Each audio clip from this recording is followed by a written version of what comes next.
Welcome back to the Tiger Den podcast. I'm Tiger, and we are back in the shop today to talk about something that drives every beginner, and honestly, some pros, absolutely up the wall. We are talking about the lumberyard paralysis. Oh, I know that feeling well. You walk into a hardwood dealer, you see stacks of wood reaching the ceiling with names like Ipe, Babinga, Winge, and Zebrawood, and you just want to turn around and walk back to the car. Exactly. There are literally hundreds of species available out there.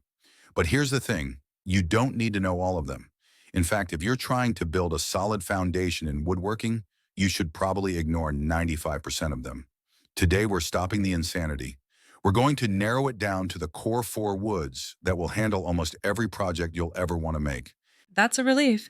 So we're cutting through the noise. But before we get to the specific species, why is it so confusing? Is it just the names, or is the wood actually that different? It's both.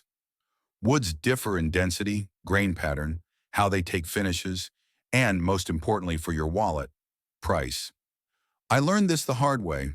I once tried to build a simple bookshelf out of a super oily exotic wood because I liked the color, and my glue wouldn't stick, my saw blades got gummed up, and I ended up wasting $200.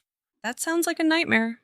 So, what you're saying is, even if it looks pretty, it might be a total pain to work with. Absolutely. So let's start with the ultimate training wheels wood. If you are just starting out, or if you want to build high quality furniture without breaking the bank, you go with Humpopler. Poplar, I've seen that at the big box stores. It's the one that's kind of greenish gray, right? It's not exactly the showstopper wood I see on Instagram. You're right, it isn't the prettiest girl at the dance. But here's a pro tip. Poplar is the best utility hardwood on the planet. It's relatively soft for a hardwood, so it's easy on your tools, it's cheap, and it takes paint better than almost any other wood. If you're building a built-in cabinet, a workbench, or a painted coffee table, poplar is your best friend. Wait, can you explain that more? If it's soft, does that mean it's not durable? It's plenty durable for indoor furniture. It won't stand up to the weather like oak, but for anything inside the house that's getting painted, there's no reason to spend three times the money on something else. Okay, so poplar for paint, but what if I want that classic wooden look? You know, the grain, the stain, the I made this from a tree vibe. Then you move up to the king of the shop, white oak, or red oak if you're on a budget. Now, I've heard oak can be boring or dated. Is that true? Only if you style it like it's 1985, oak is a powerhouse. It's incredibly strong, it's rot resistant, especially white oak, and the grain is iconic. Here's a pro tip. If you want oak to look modern, don't use those heavy honey oak stains. Using a clear matte finish on white oak gives you that beautiful high-end Scandi look that's all over the design world right now. That's interesting. So it's more about the finish than the wood itself. Is oak hard to work with? I have heard it's unforgiving. It is hard. It can dull your chisels faster than poplar, and it's prone to splintering or tear out if your tools aren't sharp. But that's why it's on the list. It teaches you to respect your tools. If you can work oak, you can work almost anything. Okay, so we have poplar for paint and oak for strength and classic grain. What's the luxury option? What do I use if I want to make a jewelry box or a really nice dining table? That's where black walnut wand comes in. If woodworking had a gold standard, it's walnut. It is arguably the most beautiful domestic wood we have. It's a deep, rich chocolate brown. I've seen walnut pieces and they always look so expensive. Is it actually hard to work with, or are we just paying for the color? Honestly, walnut is a dream to work with. It cuts like butter. It smells amazing, kind of earthy and spicy, and it takes a finish better than almost any other wood. But here's where I learned things the hard way. Price. Walnut is expensive. When you go to the lumberyard, you're going to see a price tag that might make you sneeze. My advice? Save walnut for the visible parts of a project. Build the frame out of something cheaper and use walnut for the top or the drawer fronts. That makes sense. Use the good stuff where it counts.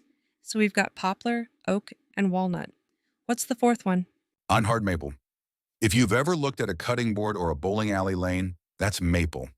It's incredibly dense, very pale, almost white, and it is tough as nails. So, what you're saying is if I'm making something that's going to get abused, like a kitchen island or a workbench top, maple is the choice. Exactly. It's the indestructible option. But a pro tip for the listeners, maple is notorious for burning.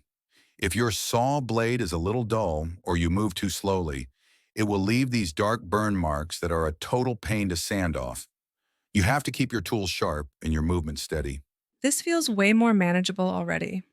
Poplar for paint utility, oak for durability, Bjarr tradition, walnut for beauty, and maple for toughness. But what about all those exotic woods you mentioned at the start? The ones with the crazy names? Forget them for now. Seriously, a lot of those exotic woods are oily, which means they won't take regular glue. Some of them have dust that is actually toxic and can cause skin rashes or breathing issues. Stick to the core four while you're learning.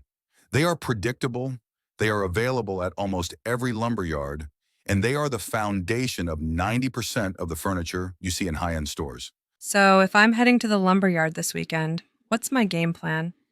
How do I actually pick the right boards from these core four? Great question. Here is your actionable checklist.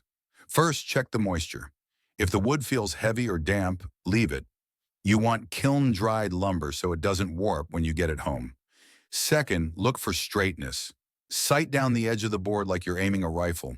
If it looks like a banana or a potato chip, put it back. You want flat and straight. And third, always buy 20% more than you think you need. 20%? That sounds like a lot of extra money. Trust me, I learned this the hard way. You will make a wrong cut. You will find a knot in the middle of a board that you didn't see at the store. That extra board is project insurance. It's much cheaper than having to stop your project, drive back to the yard, and try to find a board that matches the color of what you already bought. That is a solid tip. I think I'm ready to stop the insanity and just stick to the basics. That's the goal. Woodworking should be about building, not stressing over a Latin name on a wood sample. To wrap things up today, stop overcomplicating it. Pick one of the core four, poplar, oak, walnut, or maple, based on what you're building, and just get started. And if you do get started, we want to see it. Absolutely. Tag us in your shop photos on social media, Railroad Tiger Den Podcast. If you found this helpful, hit that subscribe button and leave us a review. It really helps the show reach more makers. Next week, we're talking about the 5 tools you actually need. And spoiler alert, you don't need a $5,000 table saw to get started. Can't wait for that one. See you in the shop. Keep building every